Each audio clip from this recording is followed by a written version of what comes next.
festa de Purim é uma celebração de muito gozo, cujo propósito festivo é caracterizado por belos costumes e comidas típicas, conhecidas como orelhas de Amã, que são os doces típicos de três bicos que se fazem na festa de Purim, que também se conhece como Haman Tashan, que era um tipo de chapéu que usava Amã e realmente oculta a seriedade com a qual devemos enfrentar a batalha espiritual. E alguns poderiam pensar que incluso não dá muito valor ao ver os disfarces de quem celebra a festa de Purim, com as matracas na mão, que fazem bastante ruídos, ao mencionar, ao escutar o terrível nome do nosso arqui-inimigo ancestral Amã. Porém, também nos ensina que somos parte de um conflito onde o Eterno utiliza pessoas comuns com elementos fundamentais da sua vitória, onde nos identificamos com a rainha Esté e com seu primo Mardoqueu, que assim como nós, hoje em dia, eles habitavam também na diáspora e escondiam sua identidade judaica para se proteger e também para prosperar. Mardoqueu nos ensina como nós devemos enfrentar uma luta que não é visível, e a rainha Esté nos ensina a como interceder em oração. E esta narração são descritas as armas que o Eterno nos proporciona para enfrentar as forças não visíveis que buscam nossa destruição, que buscam a destruição do nosso povo quando nós assumimos ser povo de Israel. E cada um deles, Rainha Esté e Mardoqueu, lembram uma história. A Rainha Esté se casa com o rei Assuero e, por consequência, se torna rainha, porém ela oculta sua identidade judia. Já seu primo Mardoqueu vem a ser um personagem influente na corte real, e de repente aí se arma um complô para matar o rei. Mardoqueu trata de ocultar sua identidade hebraica, judaica, e isto vem a ser o ponto crítico de toda a história. E no livro de Esther, no capítulo 3, versículo 1 e versículo 2, diz: Depois destas coisas, o rei Assuero engrandeceu Amã, filho de Hamandat, Agagita, e o exaltou e pôs seu assento acima de todos os príncipes que estavam com ele. E todos os servos do rei, que estavam à porta do rei, se inclinavam e se prostravam perante Amã, porque assim tinha ordenado o rei acerca dele, porém Mardoqueu não se inclinava nem se prostrava. E no versículo 5 e versículo 6 desse mesmo capítulo 3, diz o seguinte: aí se arma a batalha, disse: Vendo, pois, Amã, que Mardoqueu não se inclinava nem se prostrava diante dele, Amã se encheu de furor, porém teve como pouco nos seus propósitos o pôr as mãos somente em Mardoqueu, porque ele havia declarado de que povo era. Amã, pois, procurou destruir a todos os judeus, o povo de Mardoqueu, que havia em todo o reino de Assuero.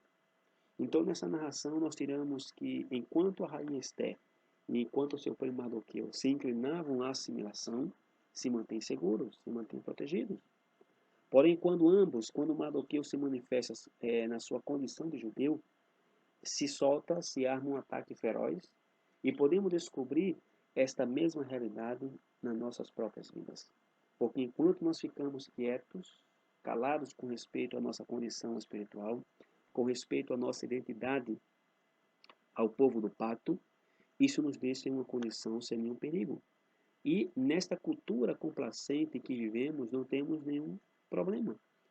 Porém, uma vez em que eu e você assumimos em público o nosso compromisso com o povo judeu, ou com o Messias judeus, ou especificamente com ambos, qual é o caso de nós que cremos em Yeshua como Messias, nós nos encontramos com vários tipos de oposições vindo de diferentes ângulos, incluso de onde menos esperamos.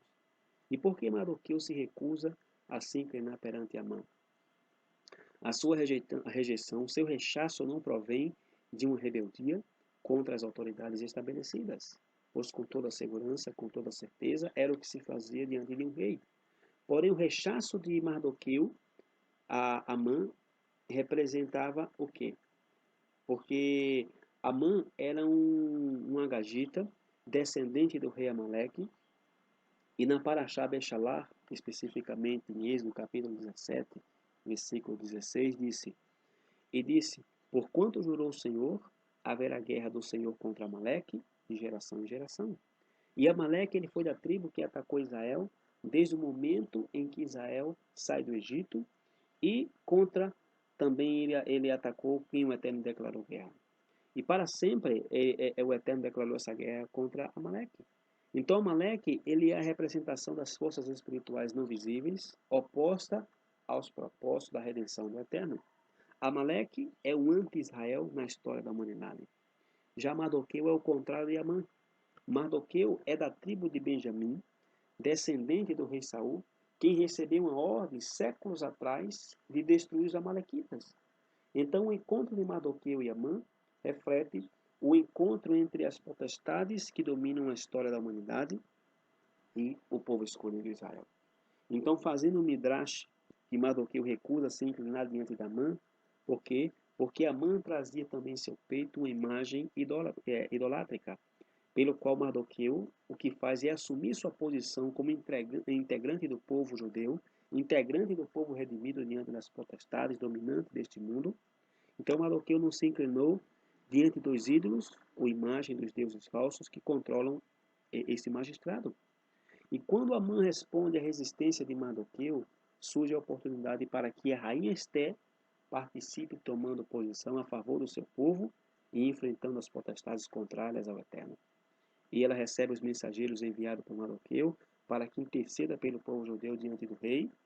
E Esté, como qualquer um de nós, ela se enche de temor e responde que ela está colocando sua vida em perigo ao se apresentar diante do rei sem ser chamada.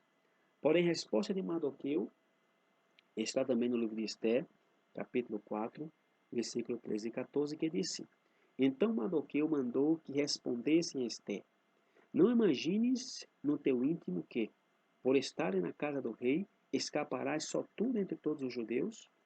Porque se de tudo se calares nesse tempo, socorro e livramento de outra parte sairá para os judeus, mas tu e a casa do teu pai perecereis. E quem sabe se para tal tempo como este chegasse a este reino. Então meditemos nesse ponto aqui para vermos a nós mesmos nessa história. Porque Esther é a rainha, ela pode influenciar, porém Esther é uma mulher como qualquer outra. Esther é um ser humano como qualquer um de nós, sujeita a temores, a erros que nós conhecemos muito bem, tentando a nos manter escondidos e deixar que os outros façam a história. Porém, por mais simples que pareça seu pensamento, ela toma consciência de que pode usar sua posição para o bem-estar do seu povo. E ela vai se identificar com o povo judeu, e ela obtém a posição para interceder ou se colocar no meio em favor do povo de Israel. E ela vai diante do trono representando a outros, e o condutor de outros ela é, que por simples que seja, pode influenciar nos acontecimentos humanos. E antes de interceder diante do rei, a rainha Esté, ela teve que interceder diante de um poder mais alto e chama todos os judeus da capital a um jejum de 3 dias e 3 noites. Ela e suas servas também farão, como disse no capítulo 4, versículo 16, vai ajunta todos os judeus que se acharem em Suzã. Jejuai por mim, e não comais nem bebais por 3 dias, nem de dia nem de noite, e eu e minhas servas também assim jejuaremos, assim irei ter com o rei, ainda que não seja segundo a lei, se perecer, perecer. E o livro de Esté é interessante que nunca menciona o nome do Eterno, nem a oração, senão que o livro de Esté se foca no jejum dos judeus. E o Eterno faz nos dias de Esté, como acontece na atualidade, de uma maneira quase imperceptível, porém segura. Capítulo 5 de Esté, versículo 1 ao versículo 3 diz: Sucedeu, pois, que ao terceiro dia, Esté se vestiu com trajes reais e se pôs no pátio interior da casa do rei, defronte do aposento do rei, e o rei estava sentado sobre o seu trono real na casa real, defronte da porta do aposento. Sucedeu que, vendo o rei a rainha Esté, que estava no pátio, ela alcançou graça aos seus olhos, e o rei estendeu para Esté o cetro de ouro que tinha na sua mão, e Esté chegou e tocou na ponta do cetro. Então o rei lhe disse: Que é que queres, rainha Esté? Ou qual é a tua petição? Até metade do reino se te dará. O jejum fortaleceu a Esté para motivá-la a interceder, arriscando o seu próprio conforto, a sua própria tranquilidade, para se aproximar do trono para defender seu povo. E desta maneira, isso nos ensina um princípio vital sobre o que significa oração. Porque a intercessão depende nem tanto das nossas capacidades, senão do uso adequado e oportuno da posição que o Eterno tem nos dado. A posição da rainha Esther lhe dá acesso ao trono e ela usa este acesso para o bem-estar do seu povo. E a nossa união com o Messias de Israel nos dá acesso ao trono do Eterno. Assim como Esther, desfrutamos dessa posição privilegiada e como ela, nós estamos chamados a lutar pelo bem-estar do nosso povo e de toda a casa de Israel, do povo judeu. Esta posição intercessora que moveu o coração daqueles que buscam a restauração das 12 tribos de Israel, porque os grandes milagres das Escrituras, algumas vezes se percebem muitos ideais para nossas vidas ordinárias. Né? E quem pode comparar, por exemplo, a abertura do mar ou a ressurreição dos mortos? Porém, o livro de Esther acontece justamente no lugar onde nós vivemos, na diáspora, na dispersão, no exílio, onde a atividade do Eterno é raramente reconhecida, e assim como Esther, nós lutamos contra o compromisso, com a cultura dominante. Estamos muito tentados à omissão e a esquecer que pode ter grandes desígnios para nossas vidas, e como no caso de Mardoqueu e Esther, nós podemos ver que somente a posição espiritual pode nos tirar dessa situação de indiferença. Então, estão aí se armando uma batalha pelo destino do povo de Israel, as forças de Amaleque em busca de destruir o povo judeu e se opõem ao plano da redenção do Eterno para todos os povos. Essas forças são os principados e potestades que falam o apóstolo Paulo na carta aos Efésios. E ao final o Messias vingará a todos os que sofreram, porém nós temos um papel muito importante que jogar. Nós nos erguemos junto ao Messias e junto ao povo de Israel, utilizamos nosso acesso ao trono das alturas para orar pelo povo de Israel, contra as forças que se opõem a este povo. Dentro da fé israelita, às vezes temos que pagar um certo preço por estar nessa posição, né, com o Messias e com o povo judeu. Pode ser duro, né, ser marginalizados por nosso próprio povo e o antissemitismo de quem cremos ser nossos irmãos da fé. Adicionalmente, percebemos a inegável posição espiritual e ao enfrentar é de dar assim, grande valor manter nossa posição intercessora. Porém, isso não é o fim em si mesmo. Devemos nos mover para orar e para clamar. E no conflito espiritual com Amaleque, nossas armas mais poderosas é a oração. Então a rainha Esther nos lembra a potência desta arma. Esther chamou a todos os judeus da sua cidade a se unirem em jejum com ela.